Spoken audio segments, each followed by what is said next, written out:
എൻ്റെ എത്രയും സ്നേഹം നിറഞ്ഞ വൃശ്ചികരാശി സുഹൃത്തുക്കളെ, എല്ലാവർക്കും ആത്മനമസ്കാരം. എൻ്റെ സുഹൃത്തുക്കളെ, എല്ലാവരും, പ്രത്യേകിച്ച് വൃശ്ചികരാശിക്കാർ എപ്പോഴും അനുഭവിക്കുന്ന മനോവേദനയ്ക്കും ആ ഒരു ടെൻഷൻ, അതായത് പല കാരണങ്ങൾക്കാലും സമൂഹത്തിൽ നിന്ന് തള്ളപ്പെട്ട് ഒരു കരിവേപ്പിലയായി പോലും പലരും മാറിക്കഴിഞ്ഞു. അതാണ് സത്യം. കാരണം വൃശ്ചികരാശിക്ക് അങ്ങനെ ഒരു ബുദ്ധിമുട്ട് ആ ഭഗവാൻ, ആ യൂണിവേഴ്സാൽ തരപ്പെട്ടിരിക്കുന്നു. അതിന് കാരണങ്ങൾ പലതുണ്ടായിരിക്കാം. 8ാം ഭാവമായിട്ടുള്ള വൃശ്ചികരാശി, കാലപുരുഷൻ്റെ 8ാം ഭാവമാണ് വൃശ്ചികരാശി. അതിൽ നിന്നിരിക്കുന്ന നക്ഷത്രം ശനി, നമ്മുടെ വൃശ്ചികരാശിയുടെ അധിപനായ ചൊവ്വായും ശനിയും തമ്മിൽ ചേരില്ല. പല കാരണങ്ങളുണ്ട്, ഇല്ലെന്ന് ഞാൻ പറയുന്നില്ല. പക്ഷേ നമുക്ക് ആവശ്യമുടെ എന്താണ്? നമുക്കൊരു ഇപ്പോൾ 2025 തന്നെ നോക്കുക. മെയ് 14 ശേഷം ഗുരു അഷ്ടമത്തിലേക്ക് മാറുകയാണ്. പല സുഹൃത്തുക്കളും എന്നോട് ചോദിച്ചിട്ടുണ്ട്, അഷ്ടമത്തിലേക്ക് പോകുന്ന ഗുരു നമുക്ക് ദോഷകാരിയല്ലേന്ന്. തീർച്ചയായും അല്ല സുഹൃത്തുക്കളെ.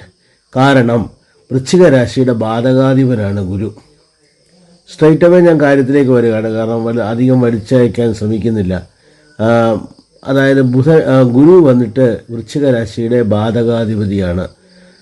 ഒരിക്കലും ഗുരുവിൽ നിന്നൊരു നല്ല ഫലം കിട്ടുമെന്ന് പ്രതീക്ഷിക്കേണ്ട. അത് വൃശ്ചികരാശിയുടെ ഒരു ഫെയ്ത്ത് തന്നെയാണ്. അപ്പോൾ നമ്മൾ എന്താ ചെയ്യേണ്ടേ? അദ്ദേഹം പോയി 8ൽ മറയുന്നത് ഒരു കണക്കിന് വൃശ്ചികരാശിക്ക് നല്ലത് തന്നെയാണ്. ഞാൻ അങ്ങനെ പറയുള്ളൂ. അങ്ങനെയാണ് അനുഭവങ്ങൾ. അതായത് നൂറുകണക്കിന് ജാതകങ്ങൾ കണ്ടതിൽ നിന്നുള്ള അനുഭവത്തിൽ നിന്ന് ഞാൻ പറയുകയാണ് സുഹൃത്തുക്കളെ. അതാണ് വൃശ്ചികരാശിക്ക് ഗുരു വളരെ വളരെ കുറവായിട്ട് മാത്രം ചില ജാതകങ്ങളിലുള്ള ചില കോമ്പിനേഷൻസിൻ്റെ ഗുണം കൊണ്ട് വൃശ്ചികത്തിന് ഗുരു പോസിറ്റീവായിട്ട് ആ ബാധകാധിപതി മാറി ഏതെങ്കിലും പുഷ്കര നവാംശത്തിലോ അല്ലെങ്കിൽ ഉച്ചത്തിലോ പുഷ്കര നവാംശത്തിലോ അങ്ങനെയൊക്കെ നിന്ന് റയർ കോമ്പിനേഷനിൽ മാത്രമേ പോസിറ്റീവായിട്ട് ഗുരു വർക്ക് ചെയ്തതായിട്ട് കണ്ടിട്ടുള്ളൂ സുഹൃത്തുക്കളെ. അതുകൊണ്ട് തന്നെ വൃശ്ചികരാശിയുടെ 2ാം ഭാവാധിപതിയാണ് ഗുരു.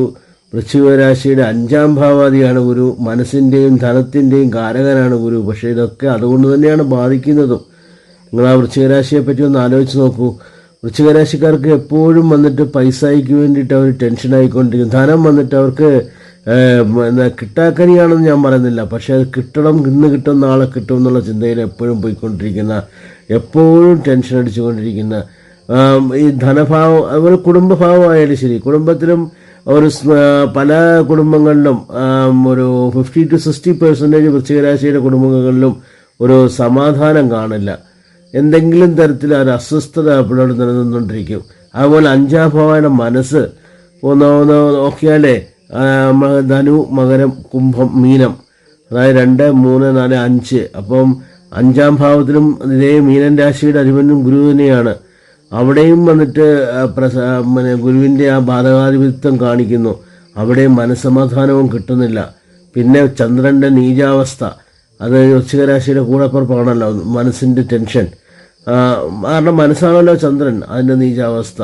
പിന്നെ വേറെ കോമ്പിനേഷൻസും കൂടെ പറയാനില്ല. ഒരു ശനി വന്ന് കയറി മേടത്തിൽ കയറിയാലോ, അല്ലെങ്കിൽ ഏതെങ്കിലും തരത്തിലുള്ള നീചഗ്രഹങ്ങളുടെ കോമ്പിനേഷൻസോ അല്ലെങ്കിൽ കൺജങ്ഷൻസോ എന്തെങ്കിലും തരത്തിലുള്ള വേറെ ഏതെങ്കിലും തലവേദനകളോ ഉണ്ടെങ്കിൽ പിന്നെ പറയാനില്ല. അവരെത്ര വലിയ കുടുംബത്തിലിരുന്നെന്ന് പറഞ്ഞിട്ടും കാര്യമില്ല, അവർ വീണ്ടും വല്ലാത്തൊരു വിഷമസ്ഥിതിയിലേക്ക് മാറുന്നതായിട്ടാണ് കാണുന്നത്. എൻ്റെ സുഹൃത്തുക്കളെ, ഇതിനെ ഞാൻ പറയുന്നുണ്ട് എപ്പോഴും പല വീഡിയോയിലും നമ്മളെ ഗണ്ഡാന്ത ദോഷങ്ങളെപ്പറ്റി പറയുന്നുണ്ട്, എല്ലാം പറയുന്നുണ്ട്. പക്ഷേ ഗണ്ഡാന്ത ദോഷങ്ങളൊക്കെ മാറ്റേണ്ടത് അത്യാവശ്യമാണ്, 100% അത്യാവശ്യമാണ്, അല്ലെന്ന് ഞാൻ പറയുന്നില്ല. തീർച്ചയായിട്ടും അത് നോക്കി അത് ശരിയാക്കേണ്ടത് ആവശ്യമുണ്ട്.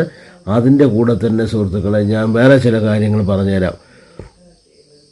അതായത് നമ്മൾ ലാൽ കിതാബ് എന്ന് കേട്ടിട്ടുണ്ടാവും. നോർത്ത് ഇന്ത്യയിലും നമ്മുടെ ഈ പാകിസ്ഥാൻ, അഫ്ഗാനിസ്ഥാൻ ഏരിയയിലൊക്കെ ഏറ്റവും കൂടുതൽ പ്രചാരത്തിലുള്ള ഒരു ജ്യോതിഷ പരിഹാര ശാസ്ത്രമാണ് ലാൽ കിതാബ്. ലാൽ കിതാബിൽ പ്രവചനത്തിൽക്കാട്ടിൽ കൂടുതൽ പരിഹാരങ്ങൾ, വളരെ സിമ്പിളായിട്ടുള്ള പരിഹാരങ്ങൾ പറയുന്നുണ്ട്. താന്ത്രിക പരിഹാരങ്ങളാണത്. എന്തുകൊണ്ട് ഈ താന്ത്രികം വർക്കാവുന്നു ചോദിച്ചു കഴിഞ്ഞാൽ, താന്ത്രികം എന്ന് പറയുന്നത് എപ്പോഴും പണ്ട് മഹാഗണപതിയിൽ നിന്ന് ആരംഭിച്ച താന്ത്രികമാണ്. അച്ഛനെയും അമ്മയും ഒന്ന് വലം വെച്ച് കഴിഞ്ഞപ്പോഴത്തേക്ക് ലോകം മുഴുവൻ ചുറ്റുന്ന ഒരു പ്രതീതി. അതായത് ഒരു ചെറിയ ഒരു പിന്നെ ഒരു ഇതുകൊണ്ട് തന്നെ ആ ഒരു വലിയ കാര്യങ്ങൾ സാധിച്ചെടുക്കുക. അതാണ് താന്ത്രികം എന്ന് പറയുന്നത്. ഇപ്പോൾ ഞാൻ താന്ത്രികത്തിൽ ഞാനിപ്പോൾ അതിനാണ് കോൺസെൻട്രേറ്റ് ചെയ്ത് ഞാനിവിടെ പറയാൻ ഉദ്ദേശിക്കുന്നത്. നമുക്ക് വിശാഖ നക്ഷത്രത്തിൻ്റെ പരിഹാരമായിട്ട് ഒരു 5 തേങ്ങ കോക്കനട്ട് പിന്നെ അത് വന്നിട്ട് നദിയിൽ ഒഴുക്കി വിടുക. അതെന്ന് ഒഴിക്കണം എന്ന് ചോദിച്ചു കഴിഞ്ഞാൽ പിന്നെ വ്യാഴാഴ്ച ദിവസം ഒഴുക്കി വിടണം. ഇത് എന്തുകൊണ്ട് ഇതുകൊണ്ട് ഗുണം എന്താണെന്ന് വെച്ച് കഴിഞ്ഞാൽ തീർച്ചയായിട്ടും വിശാഖ നക്ഷത്രത്തിൻ്റെ ഗുരു വിശാഖ നക്ഷത്രത്തിൻ്റെ അധിപനൊക്കെയാണ്. പക്ഷേ ബാധകാധിപതി ആയതുകൊണ്ടുള്ള ബുദ്ധിമുട്ടുകൾ, നിറയെ ബുദ്ധിമുട്ടുകൾ അനുഭവപ്പെടുന്നുണ്ട് വിശാഖ നക്ഷത്രത്തിന്. അപ്പം അത് ഒന്ന് ചെയ്യുന്നത് വളരെ നല്ല ഒരു എഫക്റ്റീവായിട്ടാണ് കാണുന്നത്. അതുപോലെ ഈ പിന്നെ സാഫ്രോൺ കളർ, അതായത് പിന്നെ സൂര്യൻ്റെ കളറല്ലേ, ആ കളറോ അല്ലെന്നുണ്ടെങ്കിൽ മഞ്ഞ കളറോ ആയിട്ടുള്ള വസ്ത്രങ്ങൾ ഇതുപോലെ വ്യാഴാഴ്ച ദാനം ചെയ്യാൻ ശ്രമിക്കുക. അതുപോലെ പിന്നെ ഈ ബ്രാസ് യൂട്ടിലിറ്റീസ് ഉണ്ടല്ലോ, ചെമ്പ് കൊണ്ടുള്ള പാത്രങ്ങൾ കഴിയുന്നതും വീട്ടിൽ ഉപയോഗിക്കാതിരിക്കുക. അതാണ് ഒരു നല്ല ഉപാധിയായിട്ട് കാണുന്നുണ്ട്. അതുപോലെ അനിഴം നക്ഷത്രത്തിൽ ലാൽ കിതാബിൽ എന്താ പറയുകയെന്ന് വെച്ച് കഴിഞ്ഞാൽ കറുത്ത പട്ടി ഇല്ലേ, കറുത്ത പട്ടികൾ, കറുത്ത കളറുള്ളത്, അതിന് വന്നിട്ട് പിന്നെ ഈ ഭക്ഷണം കൊടുക്കുക. അത് ദിവസവും കൊടുത്താൽ ഏറ്റവും നല്ലത് ശനിയാഴ്ചയും കൊടുക്കാം. ശനിയാഴ്ച ദിവസം കൊടുക്കാൻ പറ്റാത്തവർ ശനിയാഴ്ച കൊടുക്കാം. ഇത് വന്നിട്ട് വളരെ ഉപകാരിക്കും. കാരണം രാഹുവും കേതുവും ഏറ്റവും കൂടുതൽ എഫക്റ്റ് ആകുന്ന ഒരു നക്ഷത്രമാണ് അനിഴ നക്ഷത്രം. അത് നിങ്ങൾക്ക് പല അനിഴ നക്ഷത്രങ്ങളുടെ അനുഭവത്തിൽ നിന്ന് നിങ്ങൾക്ക് മനസ്സിലാക്കാൻ നോക്കും. അതുപോലെ തന്നെ ഈ വെള്ളി ചെറിയ ബോളുണ്ടല്ലോ, സിൽവർ ബോൾ എന്ന് പറയില്ലേ, അല്ലെങ്കിൽ വെള്ളി പിന്നെ നാണയങ്ങൾ, ഇത് നമ്മുടെ തലയാണയുടെ അടിയിൽ വെച്ചിട്ട് കിടന്നുറങ്ങുക. അതുപോലെ വീട്ടിലെ ഇലക്ട്രിക്കൽ ഐറ്റംസ്, ഈ വയറും പഴയ വയറ് ഇതൊക്കെ ഉണ്ടല്ലോ, അങ്ങനെയൊക്കെയുള്ള കാര്യങ്ങൾ, ഇലക്ട്രിക്കൽ ഐറ്റംസ് കൂട്ടി വയ്ക്കുന്നത്, അല്ലെങ്കിൽ പഴയ ഉപയോഗശൂന്യമായിട്ടുള്ള ഇലക്ട്രോണിക്സ് ഐറ്റം വയ്ക്കുന്നത്, ഇതൊക്കെ അവോയ്ഡ് ചെയ്യുക. അനിഴ നക്ഷത്രത്തിനെ അതപ്പം ഡിസ്പോസ് ചെയ്ത് കളയുക, വീട്ടിൽ വയ്ക്കരുത്. അത് അനിഴ നക്ഷത്രത്തിനെ വളരെ ബാധിക്കും കേട്ടോ. അതുപോലെ തൃക്കേട്ട നക്ഷത്രത്തിന് നമ്മൾ പറയുകയാണെങ്കിൽ ഒഴുകുന്ന ജലത്തിൽ വന്നിട്ട് പാല് പിന്നെ കുറച്ച് പാല് ഒഴിച്ചു വിടുക. ഇത് തിങ്കളാഴ്ച ചെയ്യുക. കാരണം തിങ്കളാഴ്ച ഈ തൃക്കേട്ട നക്ഷത്രത്തിന് മനസ്സ് വളരെ എപ്പോഴും പ്രശ്നം ഉണ്ടായിക്കൊണ്ടിരിക്കും. അപ്പോൾ ചന്ദ്രപരിഹാരം ആവശ്യമാണ്. അതാണ് ഇതിൻ്റെയൊക്കെ ബാക്കിലെ സയൻസ് എന്ന് പറയുന്നത്. അതുപോലെ ആൽമരത്തിന് പിന്നെ ദിവസവും തിങ്കളാഴ്ച, അറ്റ്ലീസ്റ്റ് തിങ്കളാഴ്ചയെങ്കിലും കുറച്ച് പാലൊഴിച്ച് വിടുന്നത് നല്ലതായിരിക്കും. അതുപോലെ ഒരു വൈറ്റ് കളർ കർച്ചീഫ് പോക്കറ്റിൽ വെച്ച് നടക്കുക. ഇത് തൃക്കേട്ട നക്ഷത്രത്തിന് വളരെ ഉപകരിക്കും. പിന്നെ അമ്പലത്തിലെ നമ്മളെ ഈ അമ്പലത്തിലെ പ്രത്യേകിച്ച് ഹനുമാൻ ടെമ്പിളിൽ ചൊവ്വാഴ്ച പോയിട്ട് ബദാം പരിപ്പ് ഭഗവാന് നേദിക്കുക. ഇത് പിന്നെ എന്താ പറയുന്നത്, നമുക്ക് പൊതുവെ ഈ തൃക്കേട്ട നക്ഷത്രത്തിന് വളരെ നന്നായിരിക്കും. പൊതുവെ ഈ വൃശ്ചിക രാശികളുടെ എല്ലാ നക്ഷത്രങ്ങൾക്കായിട്ട് ചില ഇത് പറയാം. നമ്മുടെ വീട്ടിൽ പ്രത്യേകിച്ച് ഈ കിച്ചണും ടോയ്ലറ്റും ഒന്നും സൗത്ത് ഈസ്റ്റ് സൈഡിൽ കഴിയുന്നതും നമ്മളിപ്പം ഉണ്ടാക്കിയതൊന്നും ചെയ്യാൻ പറ്റില്ല. ഇല്ലാതെ പുതിയതായിട്ട് വീടുണ്ടാക്കാൻ ഉദ്ദേശിക്കുന്നവർ അതൊന്ന് അവോയ്ഡ് ചെയ്യുന്നത് വൃശ്ചിക രാശിക്ക് വളരെ നല്ലതായിരിക്കും. അതുപോലെ തന്നെ നമ്മളൊരു സിൽവർ റിങ് പിന്നെ ഇടത് കൈയുടെ മോതിര വിരലിൽ ധരിക്കുക. കഴിയുന്നതും ഹനുമാൻ സ്വാമിയെ, കാരണം മൂലനക്ഷത്രമാണല്ലോ അപ്പം, അതായത് അടുത്ത ധനുരാശിയാണ്, പ്രത്യേകിച്ച് മൂലനക്ഷത്രമാണ്, അതിൻ്റെ ഭഗവാനാണ് ഹനുമാൻ സ്വാമി. ഹനുമാൻ സ്വാമിയെ ചൊവ്വാഴ്ച പോയി തൊഴുന്നത് വൃശ്ചിക രാശിക്കും പൊതുവെ തൃക്കേട്ട നക്ഷത്രത്തിന് വളരെ നല്ലതാണ് കാര്യം. അതുപോലെ തന്നെ പിന്നെ നമ്മളെ കടുകണ്ണ എന്ന് പറയില്ല, അല്ലെങ്കിൽ നമ്മൾ പറയത്തില്ലേ നീരാഞ്ജനം എന്ന് പറയുന്നില്ലേ, നീരാഞ്ജനവും അതുപോലെ തന്നെ നമ്മൾ ചെയ്യുന്നത് വളരെ നല്ല കാര്യമാണ്. അയ്യപ്പ ക്ഷേത്രങ്ങളിൽ ശനിയാഴ്ച നീരാഞ്ജനം ചെയ്യുന്നത് വളരെ നല്ലതാണ്. ഇത് പറയുമ്പോൾ നിങ്ങൾ വിചാരിക്കും തംബ്നെയിലിൽ പറഞ്ഞിട്ടുണ്ടല്ലോ താന്ത്രികവും ലാൽ കിതാബും DNA കൂടെ ഒന്നിച്ചുള്ള കോമ്പിനേഷൻസാണ് പറയുന്നതെന്ന്. തീർച്ചയായിട്ടും അത് പറയാനും കൂടെയാണ് ഞാൻ ഈ പറഞ്ഞ കാര്യങ്ങളെല്ലാം. പ്രത്യേകിച്ച് വിശാഖ നക്ഷത്രക്കാരുടെ രാഹുലാണ് അവരുടെ ഈ ദോഷങ്ങളെല്ലാം സ്റ്റോർ ചെയ്തിരിക്കുന്നത്. അപ്പോൾ രാഹു ഭഗവാൻ ഏത് ഭാവത്തിൽ നിൽക്കുന്നോ ആ ഭാവത്തെ ബാധിക്കും. അതുപോലെ രാഹു ഭഗവാൻ ഏത് നക്ഷത്രത്തിൽ നിൽക്കുന്നോ ആ ഭാവത്തെ ബാധിക്കാം.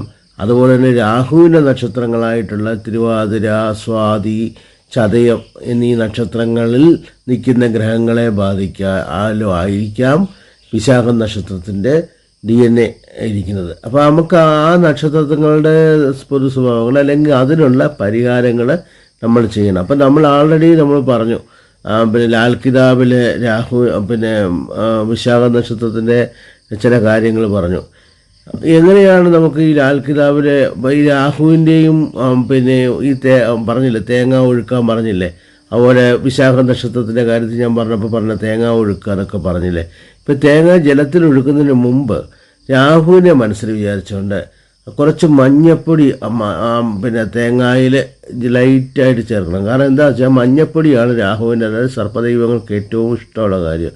അപ്പോൾ മനസ്സിൽ വിചാരിച്ച് ഒരു ലൈറ്റായിട്ട് ഒന്ന് മഞ്ഞപ്പൊടി തൂകി രാഹു ഭഗവാനെ മനസ്സിൽ വിചാരിച്ചിട്ട് ഇത് ചെയ്താൽ വളരെ എഫക്റ്റീവായിട്ട് തോന്നും. അതേമാതിരി അനിഴ നക്ഷത്രത്തിൻ്റെ പിന്നെ DNA ഓഫ് കോഴ്സ് സൂര്യനാണ്, നമുക്ക് എല്ലാവർക്കും അറിയാം. സൂര്യനിലാണ് അനിഴ നക്ഷത്രത്തിൻ്റെ പിന്നെ DNA ഇരിക്കുന്നത്. അവിടെയാണ് എൻ്റെ എനർജീസ് എല്ലാം ഇരിക്കുന്നത്. ഇപ്പോൾ നമ്മൾ ഈ പരിഹാരം ചെയ്യുമ്പം അനിഴ നക്ഷത്രത്തിന് ഞാൻ പരിഹാരം പറഞ്ഞത് എന്താണെന്ന് അറിയാമോ നമുക്ക്? പിന്നെ ബ്ലാക്ക് ഡോഗ്സിന് കൊടുക്കാൻ പറഞ്ഞു അല്ലേ, കറുത്ത പട്ടികൾക്ക് കൊടുക്കാൻ പറഞ്ഞു. അപ്പോൾ ഈ ഫുഡ് കൊടുക്കുന്നത് ഗോതമ്പ് ആഹാരങ്ങൾ കൊടുക്കുക. അപ്പോൾ ഈ ഗോതമ്പ് ആഹാരങ്ങൾ കൊടുക്കുന്നത് നമ്മൾ സൂര്യന് പരിഹാരമാണ്. അതേ സമയത്ത് അത് പിന്നെ ഒരു ലാൽ കിതാബിൻ്റെ പരിഹാരമാണ് ഫുഡ് കൊടുക്കുക എന്നുള്ളത്. അങ്ങനെ നിങ്ങൾക്കത് മാനേജ് ചെയ്യാൻ പറ്റും. അതേമാതിരി തൃക്കേട്ട നക്ഷത്രത്തിൻ്റെ പരിഹാരം പാലെന്ന് പറയുന്നു. ഈ പാല് നമ്മൾ പിന്നെ ആൽമരത്തിന് പാല് കൊടുക്കാം, പാല് പിന്നെ ഒഴിച്ചു കൊടുക്കാൻ പറയുന്നത് അല്ലേ. അപ്പം തൃക്കേട്ട നക്ഷത്രത്തിൻ്റെ പരിഹാരം നമുക്കറിയാം. തൃക്കേട്ടയുടെ DNA വന്നിട്ട് ചന്ദ്രനിൽ തന്നെയാണ്. പാല് ഞാനത് ഉദ്ദേശിച്ച് തന്നെയാണ് പറഞ്ഞത്. പാലെന്ന് പറയുന്നത് ചന്ദ്രൻ്റെ ഒരു പ്രതീകമാണ്. അത് തൃക്കേട്ട നക്ഷത്രത്തിന് ഉപകരിക്കുന്നതായിരിക്കും. അങ്ങനെ നമ്മൾ ഈ പരിഹാരങ്ങൾ എടുക്കുമ്പോൾ പലതരത്തിലുള്ള ശാസ്ത്രങ്ങൾ കമ്പൈൻ ചെയ്ത് കഴിഞ്ഞാൽ വളരെ ഉപകാരമായിരിക്കും. ഞാനിവിടെ വൃശ്ചിക രാശിയെപ്പറ്റി കൂടുതൽ പറയുന്നില്ല, കാരണം വൃശ്ചിക രാശിയെപ്പറ്റി ഞാൻ 2-3 വീഡിയോസ് ഇട്ടിട്ടുണ്ട്. നിങ്ങൾക്ക് താല്പര്യമുണ്ടെങ്കിൽ ആ വീഡിയോസ് പോയി കാണുക, തീർച്ചയായിട്ടും ഉപകരിക്കും നിങ്ങൾക്ക്. അതുപോലെ തന്നെ സുഹൃത്തുക്കളെ, ഞാനീ പറഞ്ഞ ലാൽ കിതാബ് പരിഹാരങ്ങളും മറ്റുമൊക്കെ സാധാരണക്കാർക്കുള്ളതാണ്, സാധാരണ വൃശ്ചികക്കാർക്കുള്ള പരിഹാരങ്ങളാണ്. എന്നാൽ അൺഫോർച്ചുനേറ്റ്ലി ചിലർക്കൊക്കെ എന്ത് പരിഹാരം ചെയ്താലും ശരിയാകാത്തവരുണ്ട്.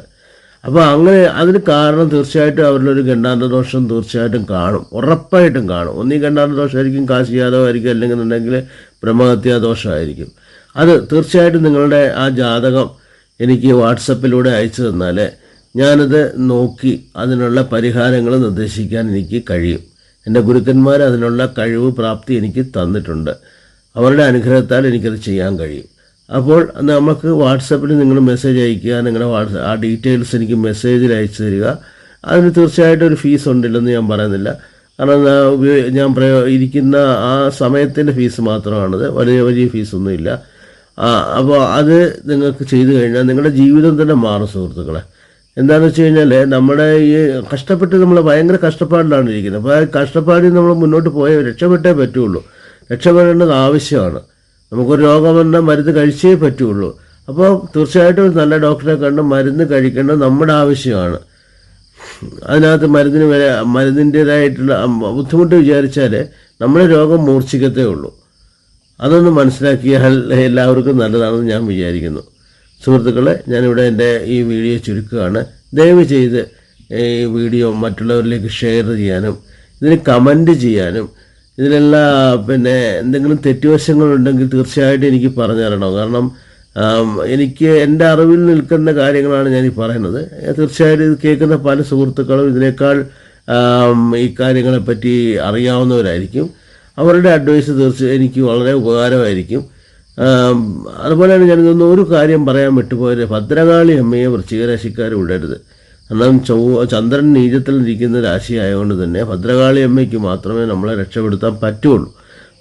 അപ്പോൾ ഭദ്രകാളി അമ്മയെ നമ്മളൊരു പിന്നെ ദേവതയായിട്ട് മനസ്സിലാക്കിക്കൊണ്ട് നമ്മുടെ ഇഷ്ടദേവതയായിട്ട് വെച്ചുകൊണ്ട് വേണം എല്ലാ കാര്യങ്ങളും പരിഹാരങ്ങളും ചെയ്യാൻ. ലാൽ കിതാബ് പരിഹാരങ്ങളാകട്ടെ, DNA പരിഹാരങ്ങളാകട്ടെ എല്ലാം ചെയ്യാം, വളരെ നല്ലത് തന്നെയാണ്. അതേ സമയത്ത് നമുക്ക് അങ്ങനെ ഒരു കാര്യവും നമ്മുടെ മനസ്സിൽ വേണം. അപ്പോൾ സുഹൃത്തുക്കളെ, ഞാൻ നിങ്ങളുടെയൊക്കെ പിന്നെ വിഷമങ്ങൾ മാറ്റാൻ എനിക്കറിയാവുന്ന ചെറിയ ചെറിയ ഉപായങ്ങളാണ് പറഞ്ഞത്. നമസ്കാരം. എൻ്റെ വീഡിയോസ് മുന്നോട്ട് കാണാൻ എല്ലാവരെയും ഞാൻ പിന്നെ എന്താ പറയുന്നത് സാദരം ക്ഷണിക്കുന്നു.